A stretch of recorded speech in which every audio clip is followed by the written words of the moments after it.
আসসালামু আলাইকুম গাইস।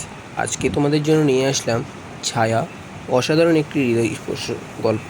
এই গল্পটি তোমরা যদি শোনো তাহলে তোমাদের চোখে পানিও চলে আসবে। তো এই গল্পটি শোনার আগে তোমাদেরকে একটি কথা বলতে চাই, তোমরা অবশ্যই ভিডিওটি সম্পূর্ণ দেখবে এবং সম্পূর্ণ দেখে আমার ভিডিওটিতে একটি লাইক করে দিবে এবং আমার চ্যানেল নতুন হয়ে থাকলে অবশ্যই একটি সাবস্ক্রাইব করে দিবা এবং এই ভিডিওটি তোমার বন্ধুদের মাঝে শেয়ার করে দেবা। চলো শুরু করা যাক।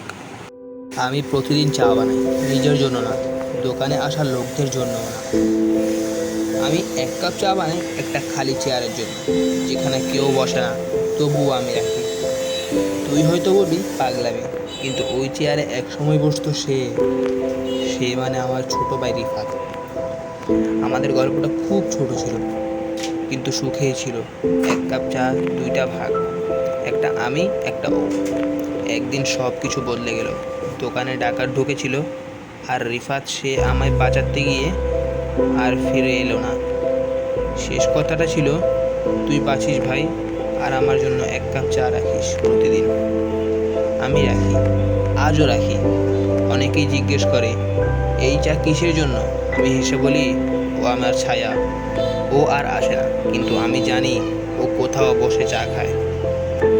এই গল্পটা কারো মৃত্যুর না, এটা ভালোবাসার, যেটা হারিয়ে গেলেও থেকে যায়।